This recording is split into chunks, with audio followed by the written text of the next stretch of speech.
সম্মানিত শিক্ষক মণ্ডলী, উপবৃত্তির তথ্য এন্ট্রির ক্ষেত্রে 10% বা 20% শিক্ষার্থীর তথ্য এন্ট্রি করতে পারেন নাই। তার মূল কারণ ছিল এনআইডি। কোনো শিক্ষার্থীর বাবার এনআইডি ছিল, মায়ের এনআইডি ছিল না।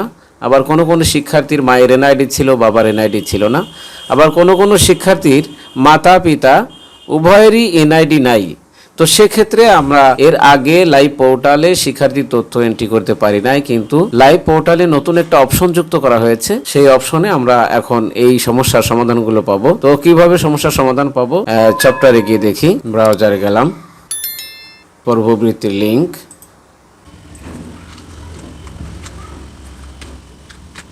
এরপর লগইন পেজে লগইন। আগের মতো পেজটি দেখতে পাচ্ছেন। এখানে ড্যাশবোর্ডের নিচে প্রাথমিক নির্বাচনে ক্লিক করুন। ক্লিক করার পর এখানে দেখতে পাবেন নতুন একটি অপশন যুক্ত হয়েছে, তা হচ্ছে নতুন শিক্ষার্থী বিশেষ। এখানে ক্লিক করি। সম্মানিত শিক্ষক মণ্ডলী, নতুন শিক্ষার্থী বিশেষ এই অপশনে কিভাবে আমাদের এন্ট্রি করতে হবে। আমি যে স্টুডেন্টের তথ্য এন্ট্রি করব সেই শিক্ষার্থীর পিতার এনআইডি নাই। এক্ষেত্রে আমার কি ফিল আপ করতে হবে? প্রথমে জন্ম সনদের নম্বর, জন্ম তারিখ, শিক্ষার্থীর নাম ইংরেজিতে, ভাই বোনের সংখ্যা,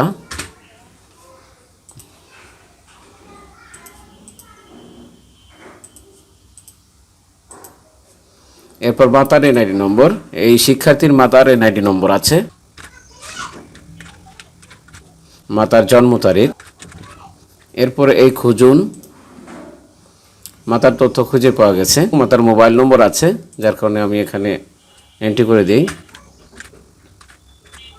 পিতার এনআইডি নাই, কিন্তু লক্ষ্য করবেন পিতার নাম বাংলা, পিতার নাম ইংরেজি। তো এখানে পিতার নাম উল্লেখ করে দিতে হবে অবশ্যই। এরপর পিতার মোবাইল নাম্বার নাই, ছিনা। এরপর বর্তমান ঠিকানা ঠিক পূর্বের মতোই, এটার কোনো পরিবর্তন নাই। বর্তমান ঠিকানা এবং স্থায়ী ঠিকানা একই হওয়ার কারণে এখানে চেকবক্সে ক্লিক করলেই টিক মার্ক দিলে চলে আসলো। আমার শিক্ষা তথ্য ঠিক আগে যেমন ছিল। স্টুডেন্ট হচ্ছে ক্লাস 3 এর স্টুডেন্ট, রোল নম্বর হচ্ছে 1। অভিভাবকের তথ্য, এখানে মাতার তথ্য দেওয়া হয়েছে, এই কারণে অভিভাবকের তথ্য চলে আসছে। মোবাইল ব্যাংকিং সেবাদানকারী প্রতিষ্ঠান, এটা সিলেক্ট করে সংরক্ষণ দিলে এটা সংরক্ষণ হয়ে গেল। Record successfully save. তো এখন যে শিক্ষার্থীর তথ্য এন্ট্রি করব, এই শিক্ষার্থীর পিতা এবং মাতা উভয়েরই এনআইডি নাই। তো দেখি কিভাবে এন্ট্রি করা যায়। শিক্ষার্থীর জন্ম সনদের নম্বর, জন্ম তারিখ, শিক্ষার্থীর নাম,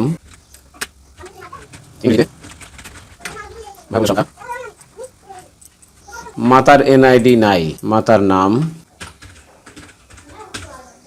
মাতার ইংরেজি নাম, মোবাইল নম্বর নাই, পিতার নাম, পিতার ইংরেজি নাম,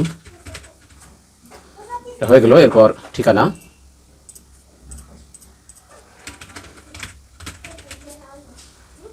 স্থায়ী ঠিকানা একই। বর্তমান শিক্ষা তথ্য ক্লাস 3, রোল 17।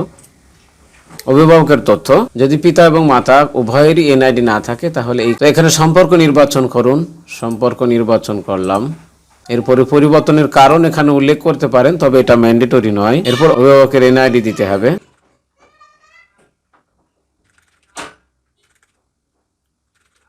জন্ম তারিখ দেওয়ার পরে এই যে খুঁজুন অপশনে ক্লিক করি, পূর্বের মতোই তার মোবাইল নাম্বারটা দিয়ে দিতে হবে, 27। দেওয়ার পর এখানে পেমেন্টের বিবরণ, ওই নাম্বারটি এখানে যোগ হয়ে গেছে। সিলেক্ট করে সংরক্ষণ করলেই রেকর্ড সাকসেসফুলি সেভ। আশা করি সকল শিক্ষার্থীর তথ্যই এখন থেকে পূরণ করতে পারবেন। আর এটি ছিল এনআইডি সহজ সমাধান। সরকারের প্রণোদনামূলক কর্মসূচি উপবৃত্তির কাজে নিয়োজিত সংশ্লিষ্ট সরকারি ঊর্ধ্বতন কর্তৃপক্ষদেরকে ধন্যবাদ জানাচ্ছি সফটওয়্যারে এই সমস্যা সমাধানের জন্য। ধন্যবাদ। ডিয়ার অনারেবল ভিউয়ার, ভিডিও ভালো লাগলে লাইক দিবেন, পরামর্শ বা প্রশ্ন থাকলে কমেন্টস করুন। আপনি যদি চ্যানেলটি সাবস্ক্রাইব না করে থাকেন তাহলে এখনই সাবস্ক্রাইব করার জন্য অনুরোধ করছি এবং পাশে থাকা বেল আইকনে ক্লিক করে অল সিলেক্ট করুন, তাহলে পরবর্তী ভিডিওগুলোর নোটিফিকেশন আপনি পেয়ে যাবেন।